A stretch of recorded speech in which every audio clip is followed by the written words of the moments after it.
Good morning, everyone. It is Wednesday, January the 8th, 2020. It is currently 11:54 a.m. Central Time. Well, this is a live broadcast. I'm coming to you from Abilene, Texas, and I hope everyone is having a great Wednesday. I know some of you will not hear this broadcast when it's airing live. You'll hear a recording posted somewhere on the internet. Wherever you may hear us, I want to thank you so very much for taking the time to listen. I do appreciate it. If it's YouTube, Spotify, wherever it may be, I'm not going to sit here and list all of the places, but wherever it is, thank you so very much. I would encourage you, if you would like to hear us when we're actually live on the air and hear all the other things that we upload, because wherever you're listening, you're probably not getting everything. The best thing to do is go to the Apple App Store or the Google Play Store, Apple App Store or the Google Play Store. Do a search for the Spreaker app. That's Spreaker, Spreaker. It will say something in your app store like Spreaker Podcast Radio. Download the app. Once the app is downloaded onto your mobile device, do a search for VBC. That is us, Victory Baptist Church. Once you find VBC, you'll tap on that. It should bring up a page that says VBC by Victory Baptist Church. Tap on the words by Victory Baptist Church. It should bring up all of our podcasts. Go to each one, hit the little star to make us a favorite. Hit the big yellow button to follow us, and you'll get notifications when we are live on the air. You'll get notifications when we upload new content, and then you can keep up with everything we are doing. If you are listening primarily on YouTube and you are not going to get the Spreaker app, hit the subscribe button on YouTube. We appreciate that. Hit the follow button on the Spreaker app. We appreciate that. It just lets us know that you're out there, that you're listening, and it's easy for you to do, and it provides a lot of information for us. So thank you very much for doing that. We do have a new follower on Spreaker. I don't have the name in front of me, but thank you very much for hitting the follow button. I think a couple of new subscribers on YouTube, so thank you very much as well. So whoever you are, wherever you're listening, we appreciate it. But what are we going to do this Wednesday? Fast approaching Wednesday afternoon. Well, it's time for my devotional study, my personal devotional time, my personal devotional study time. And if you're new, you may not really understand what I do. When it's my devotional time, I just hit the little big red go live button. And then I just have my devotional time with you. I just have it out loud. I don't sit down and prepare all the notes beforehand. It's just a live personal devotional study, and you get to listen in. It's almost as if I'm currently standing in my study. Over here behind me is a door. It's almost as if you opened the door and you walked into the study, and I'm like, hey, have a seat. This is what I'm doing for my devotional study today. Would you care to join in? So that's what this is. It's to be very organic, very real, literally like you're just walking into my study and you're participating. So if you would like to, this is what I need you to do. If you can, some of you may be listening while you're driving, so don't do that. If you have the ability, open up a Bible to Exodus chapter 28. Exodus chapter 28. Now, this is what happened. When it was time for my devotional study, I was like, okay, I missed my early morning devotional time. So I'm like, okay, it's fast approaching afternoon. I need to have my afternoon devotional time. I decided to pick up Morning and Evening by Charles Haddon Spurgeon. Now, this is a very, very famous devotional. And if you know anything about me, you know that I'm not a fan of most devotionals, no matter how famous they may be, and no matter how well respected they may be, because I believe devotionals, typically they do a couple of things. Number one, they mishandle the scriptures. And number two, they create very poor Bible study habits and those who use them. It's just the nature of a devotional, the way the scriptures are handled, and people who rely on devotionals and use them a lot. Now, you can use them to engage in serious Bible study, but if you use them the way the devotional is set up, you're going to develop very bad Bible study skills. It's just a fact. The whole structure, the way they're organized, just screams, let's rip some verses out of context. It just screams, let's just look at this at the most basic level, even if it leads to a wrong understanding of the verse we're utilizing. So I won't like them, but this is what I typically do. And so I will explain. I opened up Morning and Evening by Charles Haddon Spurgeon. I looked at the very top, Exodus chapter 28, verse 38. I'm looking over to my side. I have Morning and Evening open over here to my side. Exodus chapter 28, verse 38. And then I read these words, the iniquity of the holy things. That caught my attention. I'm like, Exodus 28, 38, the iniquity of the holy things. So I closed the devotional and I'm like, okay, if I grabbed a piece of paper right now and I was to write out what is the iniquity of the holy things and try to write at least a paragraph explaining what it is, could I do it? And sadly, the answer I had to say out loud was, I couldn't do it.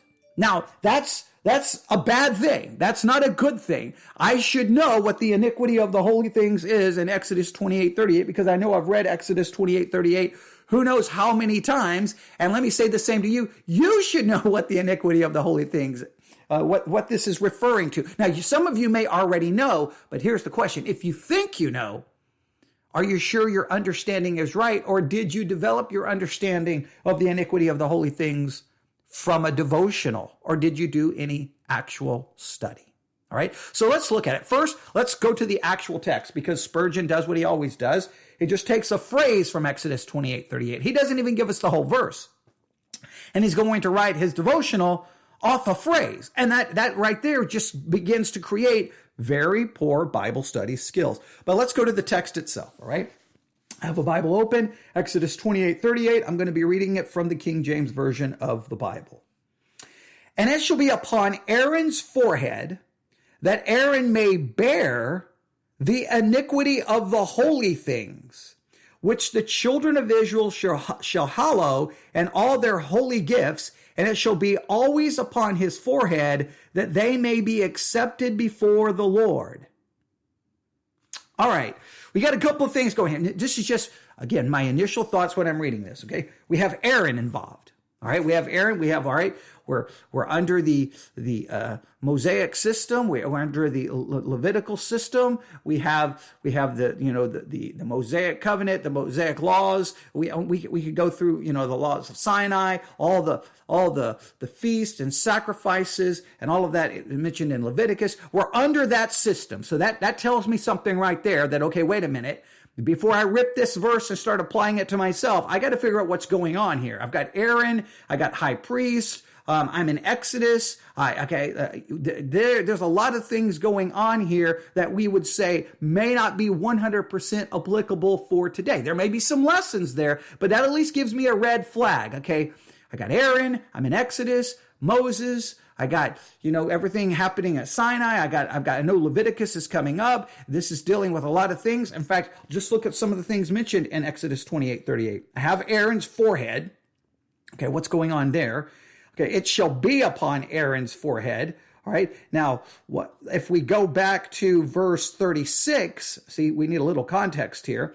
Thou shalt make a plate of pure gold, engrave upon it like to the engravings of a signet, holiness to the Lord. And thou shalt put it upon a blue lace, and it be upon the mitre, upon the forefront of the mitre it shall be. All right, and it shall be upon Aaron's forehead. So this is something he's going to wear. And that Aaron may bear the iniquity of the holy thing. So he's going to be wearing this thing, right? And because of this, he's going to bear the iniquity of the holy things. All right. We still don't know exactly what that's referring to, but then we read this, which the children of Israel shall hallow in all their holy gifts. All right. So there's something here that's happening when Israel brings all of their holy gifts. Is this possibly referring to the sacrifices they bring, to the offerings that they may bring? Okay. Maybe. All right. It shall be always upon his forehead that they may be accepted before the Lord. So there's something Aaron does that's involved with the gifts they bring, and he's bearing some kind of an iniquity so that their offerings, their gifts will be, and in fact, as the verse reads, accepted before the Lord. All right, I'm kind of getting a picture here. Here's Aaron, he's wearing something, right? Okay, and he's going to bear the iniquity of the holy things. Then it refers to Israel bringing holy gifts. And because of what Aaron is doing, somehow this bearing of the iniquity of holy things he's going to be doing something that will make their gifts accepted before the Lord. So this is very much applicable to this system that's being described here, this Levitical system. You got the Mosaic, the Mosaic system, Levitical system, however you want to describe it. Clearly, this has something to do with that system. All right. So I've got to be very careful here. From just an initial reading, just surface level, if I was trying on the paper now, I would say the bearing of the iniquity of the holy things, has something to do with Aaron, and he does something to make the gifts brought by Israel acceptable unto God. So this bearing of the iniquity of the holy things has something to do with Aaron making the gifts Israel brings acceptable unto God. That would be like if I was trying to be as simple as I could, I think that's the way I would write it on paper. But we're not going to stop there, all right? I'm going to set my Bible down. We're going to pick up the devotional by Spurgeon. Morning and Evening by Spurgeon. This is the morning devotional in the Morning and Evening book. You can find, I think, the book online for free. You can probably get a copy for cheap if you want to read this for yourself. Let's see what he does with this, all right? Because I think we've kind of established we've kind of given ourselves some kind of context, if I can speak right this morning, all right? Here we go. Exodus 28:38, the iniquity of the holy things, all right? I'm going to read from Spurgeon. Okay, let me read this. What a veil is lifted up by these words, and what a disclosure is made. All right, that's some big claims. So a veil is lifted up, according to Spurgeon, by these words. A disclosure is made. And again, the only words he has is the iniquity of the holy things. That's all he has from Exodus 28:38. We don't have any other clue what's going on. That's all he gives us. Now, sadly, some people won't even read the actual text because the text is not in the devotional. Maybe some copies have the whole verse, but I believe many do not. And I believe this creates a bad Bible study habit. I need to see the whole verse. In fact, I need to see the verses before to even have an idea what's going on here. But okay, he says that these words, the iniquity of the holy things, a veil is lifted up and a disclosure is made. It will be humbling and profitable for us to pause a while and see this sad sight. The iniquities of our public worship. Now stop right here. Okay, he's now talking about the iniquities of our public worship. Now remember, the text is about them. He just made it about us. Now, this is at least questionable here to me, all right? Because he's not yet explained them. Maybe he will, but I'm just offering red flags as we work our way through this, all right? So he goes, it may be profitable and humbling for us to pause a while and see this sad sight.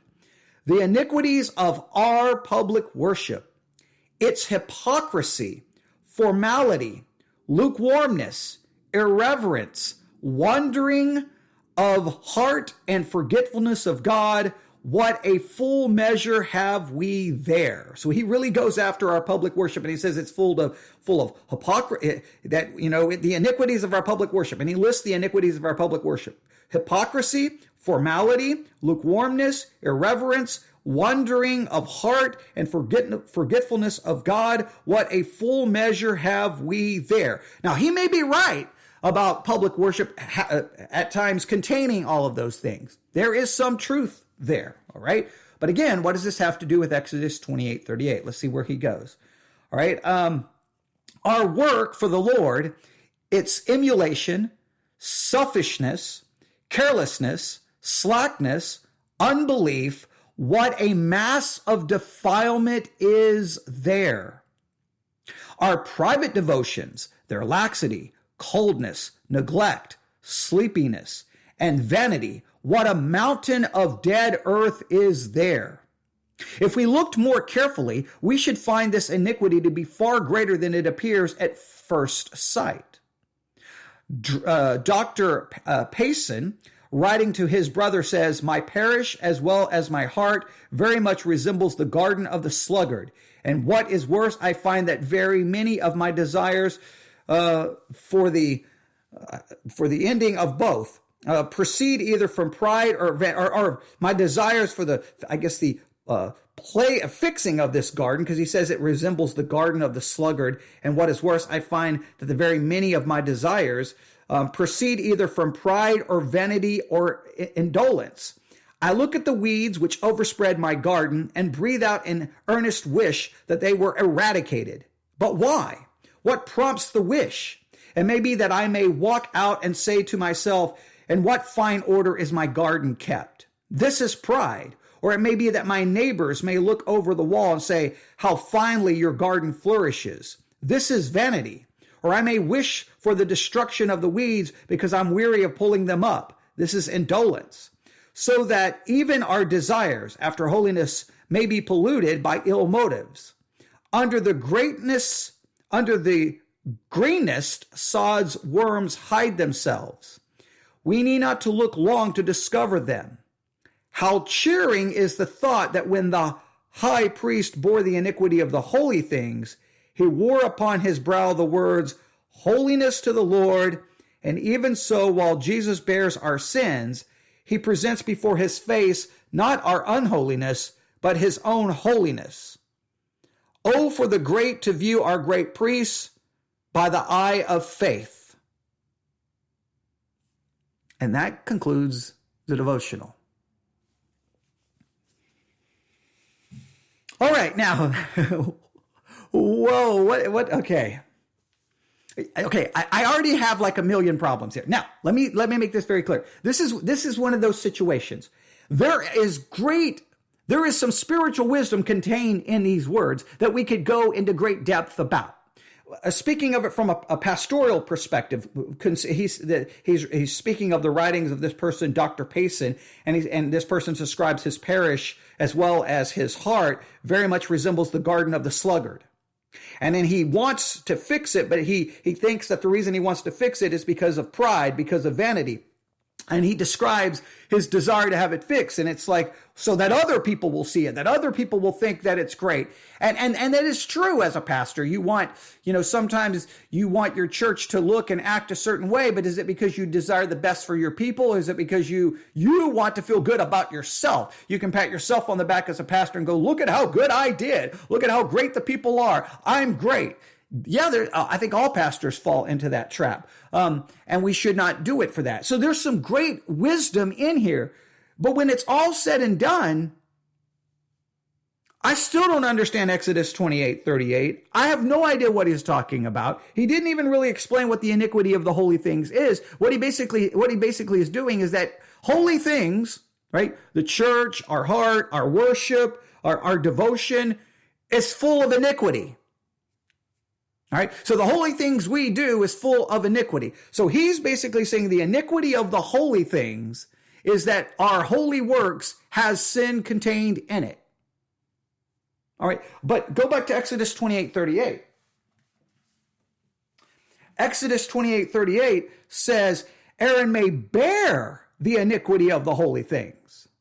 This verse is about Aaron bearing the iniquity of the holy things. And clearly, it's referring to the holy things that Israel brought to Aaron. Now, I see he wants to leave Aaron, he wants to leave Israel, and he wants to go to us and to Christ, our holy things, and then apply it to what Christ does. All right, okay. But before you can do that, you've got to give the people the right understanding of Exodus 28:38. So let's do this. Let's leave Spurgeon. I'm going to pick up some commentaries here. All right. Let's pick up some commentaries. I've got two in front of me. Let's just look at two. All right. Commentary number 1. that Aaron may bear the iniquity of the holy things. The holy things are the offerings brought by the people. All right, okay. And I think you can find that in Exodus 28:38. I think that that's true. These are the holy things, are the offerings brought by the people. I think that the text bears that out. These would always have some iniquity attaching to them, some imperfection, owing to the imperfection of human nature and the mixed character of human motives. All right. So the reason that there would always be imperfection is because of the imperfection of human nature and the mixed with the character of our human motives. Our nature is wrong and our motives are wrong. Therefore, even the most holy thing we do is still wrong. All right. The high priest official holiness, okay, the high priest official holiness enabled him to present to God offerings, thus imperfect without offending him. It was accepted as purging the offerings from their iniquity. So because Aaron brought it, it was as if Aaron, because of his office, purged or made these things acceptable before God. He bore the iniquity of it because as the high priest, he took upon the iniquity on himself, and then the gift was accepted before God. All right. Another commentary. It shall be upon his forehead that Aaron may bear the iniquity of the sacred things. Imperfection attaches to everything that man does, and even the sacrifices that the people offer to God required to be atoned for and purified. It was granted to the high priest in his official capacity to make the necessary atonement and so render the people's gifts acceptable. For this purpose, he was invested with an official holiness proclaimed by the inscription upon the plate, which exhibited him as the type and representative of the perfect Holy One, through whom alone can any real atonement be made to the Father. It shall always be upon his forehead when he ministers. All right. So the bearing the iniquity of the holy things is this. The people of Israel would bring holy gifts, but those holy gifts were tainted by sin because of their character, their motives, etc., etc. Aaron, as the high priest, had an official holiness because of his office. He would bear the iniquity, therefore making those gifts acceptable unto God. Now, let's go back. Now let's do this, right? Let's read. I'm going to go back to Exodus 28:37. I'm going to read this from a number of verses and see if we can clarify this a little bit. All right. All right. Here we go. Let's read it from a number. We're going to go to Exodus 28:37 and read it from a number of versions. And I think now we can put this all together. The New International Version, fasten a blue cord to it to attach it to the turban. It is to be on the front of the turban. So the turban, remember the King James used this word, it's the M-I-T-R-E. That's how the King James used it. It's a turban. It's something that went upon his head. Okay. And if we go back to verse 36, there was a plate made of gold, and engraven on it was the words "Holiness to the Lord." So that was on his forehead. And of course, if we go back to verse 38, it was to be on Aaron's forehead. And let me see if how the King James puts it. It shall be upon Aaron's forehead. That's this plate on this turban, holiness unto the Lord. Now let's read verse 38 and some other versions. It will be on Aaron's forehead, and he will bear the guilt involved in the sacred gifts the Israelites consecrate. Whatever their gifts may be, it will be on Aaron's forehead continually so that they will be accepted to the Lord. All right. And then see, we'll read another version, say again, Exodus 28:38. Aaron must wear it on his forehead so he may take on himself any guilt of the people of Israel when they consecrate their sacred offerings. He must always wear it on his forehead so the Lord will accept the people. The ESV, it shall be on Aaron's forehead, and Aaron shall bear any guilt from the holy things that the people of Israel consecrate as their holy gifts. It shall regularly be on their forehead that they may be accepted before the Lord. the Berean Study Bible, and it will be worn on Aaron's forehead so that he may bear the iniquity of the holy things that the sons of Israel consecrate with regard to all their holy gifts. It shall always be on his forehead so that they may be accepted before the Lord. Now, let's go back to verse 37 and let's remember the words that are to be there. This is very important. Let's go back to 36. Verse 36, the words that must always be there are the words holiness to the Lord, holiness to the Lord, or holy to the Lord, holiness to the Lord. So here's what happens. The people bring their gifts. They come, we can use Spurgeon's kind of analogy. They come to worship. And when they come to worship, they are filled with hypocrisy, worldliness, lukewarmness, formality, deadness. Same in our devotionals. In our devotional time, I can come to the Lord for my devotional time and do it just out of dead duty. There's no passion. There's no desire. I come maybe with wrong motives. Maybe I decide to share my devotional time on social media, telling everyone I had my devotional time, and it makes me look spiritual. So I'm doing it out of vanity. I'm doing it out of pride.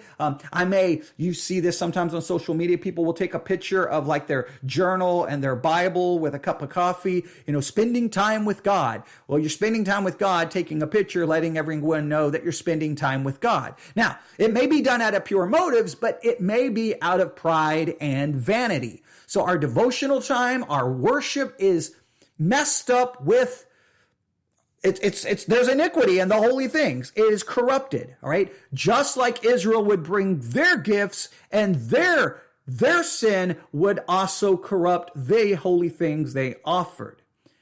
In its historical context, Aaron would wear this turban, this thing on his head, holiness unto the Lord. And he would bear this iniquity. It would be placed on him, removed from the gift, so that the gift would be accepted by God. Now, if we're going to apply this to ourselves, well, we all can relate to our worship, our devotional time, our prayer time. Everything that we do is corrupted by sin. We can all acknowledge and accept that. In fact, if we don't acknowledge and accept that, we are fooling ourselves. All of our godliness, all of our worship, all of our Bible reading, all of our Bible study, all of our prayer, all of our good works, all of our good deeds, they're all corrupted and tainted by sin. We all can accept that. But if we take the analogy Spurgeon builds in his devotional, it would work like this. I bring it to God, even though it's messed up, and in Christ as my high priest, he bore that iniquity on the cross, and then my gift is acceptable unto God. Now, how far do we take that? Now, see, this raises some theological questions. For example, there's been lots of discussions that, well, some people come to church and they worship with this way and worship that way. Well, their worship is not acceptable unto God. I mean, look at how they do church. Their worship is not acceptable unto God. Look at how they live their life.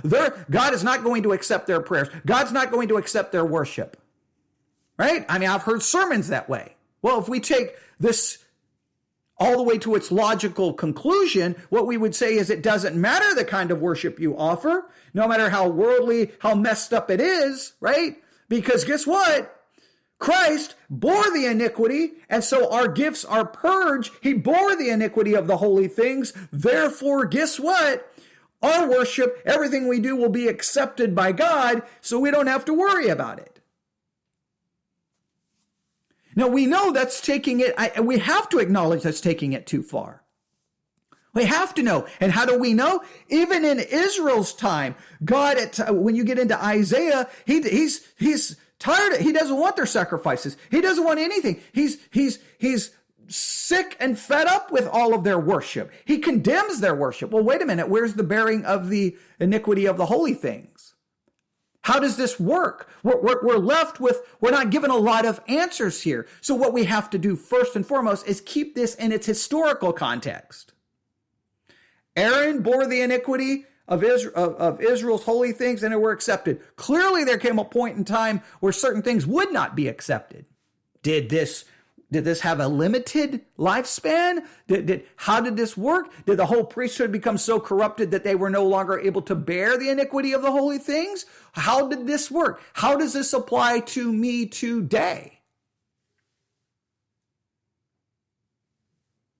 Now, I know for my salvation, and this is very key for obviously the way, Christians are to believe, is that Christ did bear the iniquity, not just of the holy things, of all of my sin. And the only reason I can stand before God, the only reason I can do so is because Christ is holiness unto the Lord. He is my holiness. He is my righteousness. He is the only way I can stand before God in any way, shape, or form. That is true. But do I use this bearing the iniquity of the holy thing? Do I take it to the point where I'm like, hey, if my worship is messed up, it's perfectly okay because Christ, my high priest, is going to bear it. And if you watch what Spurgeon did, that's where, again, this is the problem with the devotional. There's a lot of questions to ask here. Let's go back and read that last part that he has to say. Even so, while Jesus bears our sin, he presents before his Father's face not our holiness, but his own holiness, or for our grace to view our great high priest by the eye of faith. Now, he doesn't really say about in the devotional, he condemns all of our worship. He condemns our worship. Let's go back through this and read the list again. We must pause a while and see this sad sight. The iniquities of our public worship. It's hypocrisy, formality, lukewarmness, irreverence, wandering of heart, forgetfulness of God. What a full measure we have here. Our work for the Lord. It's emulation, selfishness, carelessness, slackness, unbelief. What a mass of defilement. Our private devotions, laxity, coldness, neglect, sleepiness, and vanity. What a mountain of dead earth is here. He's basically condemning our worship, our work, and our devotion. Now, how do I understand this in light of Exodus 28:38? At the end, he just talks about Jesus bears our sin and presents before his Father's face not our own holiness, but his holiness. Okay, that's definitely the way we believe about justification. So is he taking this and applying it to justification, or is he applying it to our worship and our devotions? Does God accept my devotional and my worship even though it's tainted by sin because of Christ? And if we say yes, then that means no matter how bad my worship is, no matter how wrong my devotion, that God is going to accept it? Well, no. Okay. You see, this is a complicated verse. It's an interesting verse. No question about it. But it raises lots of theological questions that cannot be resolved with a devotional. Spurgeon doesn't even try to. And I know what someone's going to say. Well, it's a devotional. You can't always do long Bible studies. Well, you know what? You can't always do long Bible studies. But you know what? You don't replace. If you can't do a long Bible study, it's not acceptable to replace a long Bible study with a devotional that can literally make you misunderstand a very complicated concept. Let me go back to it. Let me read Exodus 28:38 again. And it shall be upon Aaron's forehead. Okay, that's upon this thing that he's wearing on his head. This turban, as some translations call it. Okay, it's an engraving and a signet. Holiness to the Lord, okay, and thou shalt put it on a blue lace, and it may be upon the forefront of this turban. Okay, it's going to read holiness to the Lord. Okay, we get the idea. Then Aaron, it's going to be on Aaron's forehead, that he may bear the iniquity of holy things, which the children of Israel shall hallow, and their holy gifts, and it shall be always upon his forehead, that they may be accepted before the Lord. Their acceptance before the Lord and the acceptance of their gifts had everything to do with Aaron. That much seems to be clear from the text. And we can say this: my person being accepted before God has everything to do with Christ, not with me. That is true. I would have to go to some New Testament verses to carry that out, but you get the idea. But when it comes to Spurgeon, applied it to worship, work, and devotion. Now, how does that work? That is where the devotional leads us, lacking no answers, and literally could lead us to more confusion. So here is the goal from this devotional time. Exodus 28:38. How do you think this works for us today? If you want to do some further study, here's what I would challenge you to do. Look up verses where the Bible seems to make it clear that God did not accept their worship. He did not accept their prayers, right? I mean, in the New Testament, it talks about praying. It talks about offering your gifts. And there's all these things you're not to do, right? You're not to pray where you can be seen by men and then the text seems to say, hey, that's it. That's going to be your reward. That's it.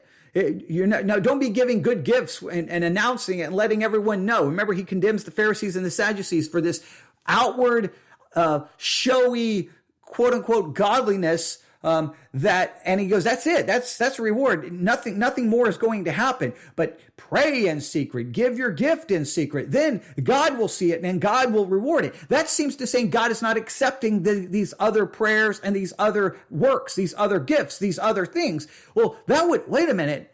Is this bearing of the iniquity of the holy things, the bearing of the iniquity of the holy things, is that active today? Or can I pray in a way that God will not accept? Can I do good things that God will not accept? Can I worship in a way that God will not accept?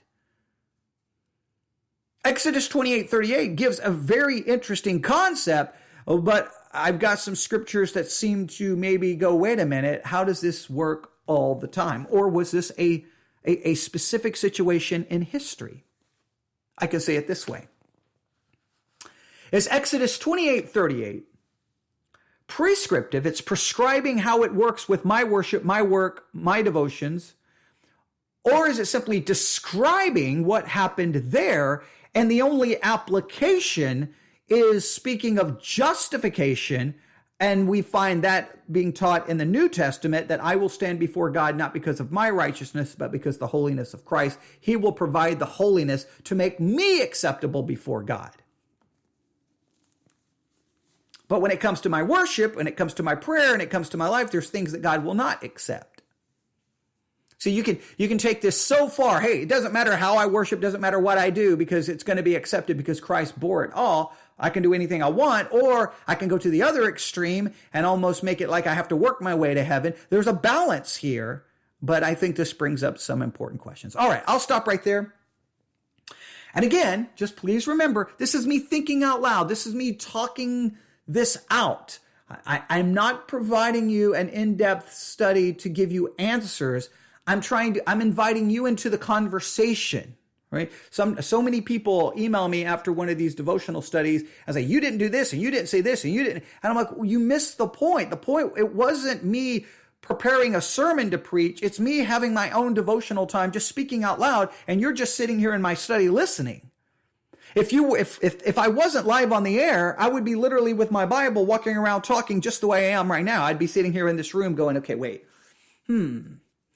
I could take this and this could lead to some really bad ideas here. Well, wait, okay, well, wait a minute. And I would be literally talking it out and then just scribbling in a notebook, all kinds of thoughts and ideas. This is to get you into the Word. The reason I do my devotional time like this is to get you to open not just to listen to me as a passive listener. I want you to be an active learner. Pick up a Bible, Exodus 28:38. You start looking at it. Look up all the commentaries. If you go, in fact, let me pull up my iPad here real quick. All right. If I go to, where is it? All right. My dog's getting ready to bark. So Exodus 28:38. If you go to BibleHub.com, you can pull up, 15 commentaries on Exodus 28:38. I would challenge you to do just that. All right, BibleHub.com, look up Exodus 28:38, look up all the commentaries, and let me know what you find. Let me know what you find. How far do they take this? And is there any difference in interpretation? We only looked at 2 commentaries. All right, I'll stop right there because my dog is going to ruin this live broadcast, and I don't want that to happen. All right, thank you for listening to this live devotional study. Email me at newsif@yahoo.com, newsif@yahoo.com. Let me know if this is helpful. I hope it is. Because I'm doing this for your benefit. I'm doing it for my benefit because it's my devotional time, but I'm hitting the live button for your benefit. Let me know if it's helpful. All right, everyone have a great day. God bless.